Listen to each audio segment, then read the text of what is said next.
So the curious thing I want to leave with you, yeah, but okay. Now, have you heard about stress inoculation? Have you received stress inoculation? Huh? How many people have received? How many people have received a shot of stress inoculation? Huh? Do you know Michael Baum? A very famous contributor. Have you met him? Huh? Do you need one? Do you need stress security right now? I'll give you a shot. Free. The one is put you through some stressful situation that will not kill you. So you develop immunity so you're able to overcome that. And then you can tolerate more stress. I have trained my rep to tolerate all kinds of things. Stress in the air. The whole idea is that if you're pampered, protected from any stress, the poor kid has no future. I feel sorry for the kid who will be protected from all adversities and all troubles. The worst thing a mother can do to children is to overprotect them. Because you're not prepared them for life. A smart mother will give them stress inoculation. Kid, the outside world is very tough, very hard. You better learn how to cope with it at home.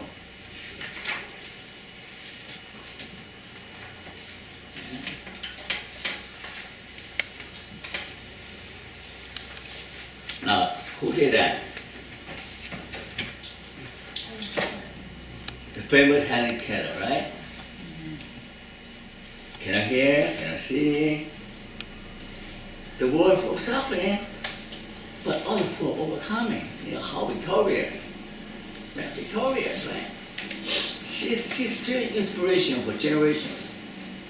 Oh, Anne Frank, the young lady, same thing.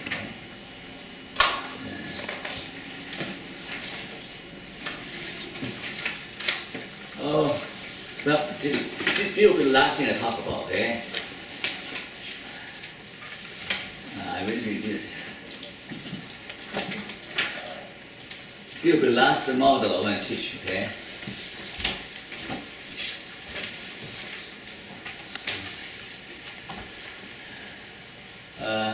What's the other?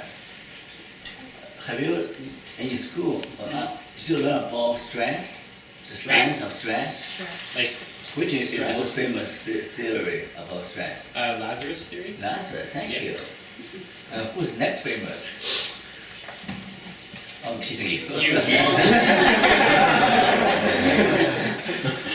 You should say the next famous is Wong. See, Lazarus, that's very influential, okay? That's very influential. Lazarus said, whether you're stressed or not, it depends on your relationship with the event, right? A relational theory, a transactional theory. If you have enough resources, something happens to you, oh, piece of cake, nothing. My car is total, I buy a new one, get a lot of money on. Oh, no big, I buy a better car. So even resources, your car is wrapped. You don't consider stressful, right? But on the other hand, you have no money. Oh, my car is broken. I can't go to work. I'm in trouble. Huge stress. Do you understand that? So the basic point is that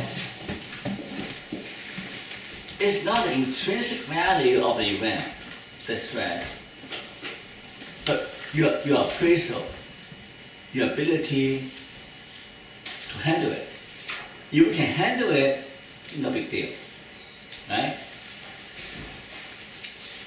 That's the basic theory. So I came along, say, Lazarus, move over, move over. I'll make it a more complete theory. Okay, I mean more complete theory so that you can predict effective coping more precisely. This is what I've done, yeah? I see. The first part, develop and cultivate your resources. Remember? You have more resources, the things are less stressful. That make sense? But you need to recognize that all kinds of resources, educational, intellectual, emotional, social, spiritual, physical, financial, cultural, environmental, there are all kinds of resources. If you are not employed right now, okay? Spend time, cultivate your resources. You come handy one day. Okay?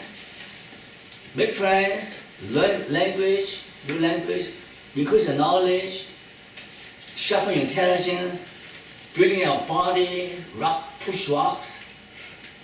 Okay, right? Do something to build up resources. To say, oh, I have nothing to do. I can't find a job. Do you know when I was unemployed? Many years I was unemployed after high school. You know what I do?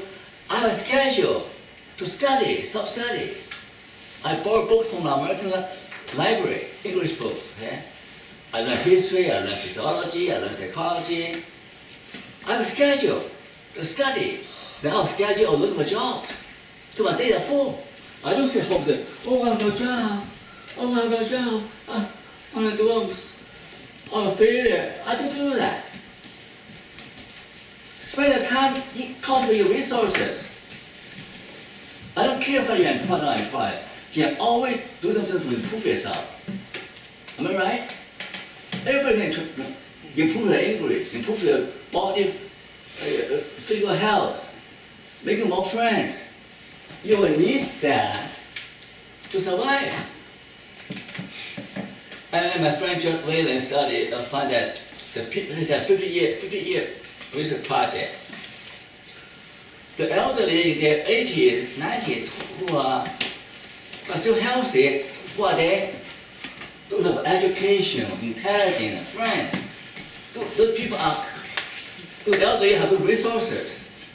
So they're in the old age, they can do better. Yeah. Now here. Another improvement from Lazarus. Do you remember Lazarus' ways of coping? Emotion focus, problem focus. 2. That's all, right? If something you can do, you do to avoid it. If nothing can do, you tremendous emotion. The 2. So I developed the more common strategy than these 2. There's another kind called meaning focus. Right now, Lazarus' famous student, what's his name? Folkman and Park, they identify meaning focus coping, which basically reappraisal, okay? Reframing. So they're meaning focus coping. There's problem focus, emotion focus, the meaning focus. At least 3, but there are more. I'll show you. Okay?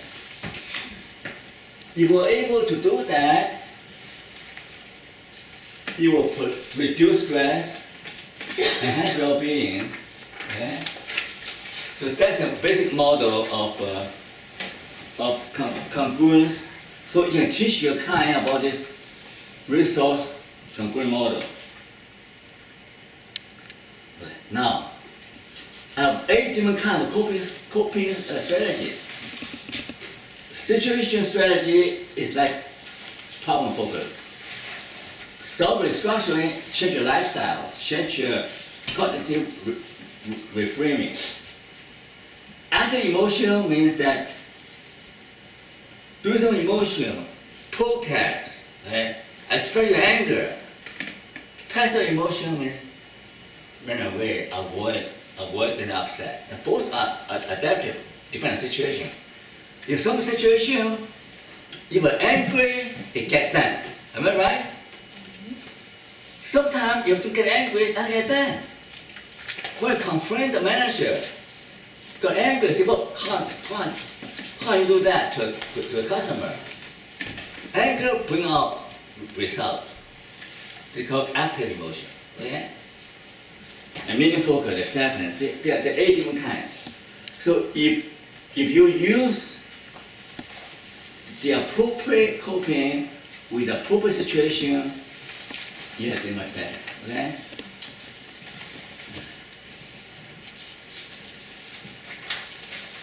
Go back to same skill there. Oh, I ran out of steam.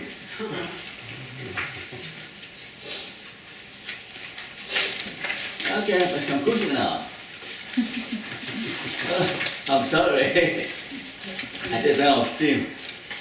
But you have everything in there. And here's the conclusion of my part. The first part is simply that human beings need not only to survive, but also to thrive. Right? And don't forget to survive, right? We as citizens is no life, right? So we have dreams, we have ideals, we want to make life better. So people need for survival and flourishing. And we all have the human capacity for transforming negative into positive. What the capacity? Huh? What the capacity to transform negative to positive? Meaning seeking, meaning making, cognitive, right? When reappraisal, reframing, restructuring, we can always change negative into positive, right? We can always double cure, both repairing the problem, preventing problem, and also increase the chance of living a good life. Finally, the four blessings. I wish you 4 blessings. Thank you very much.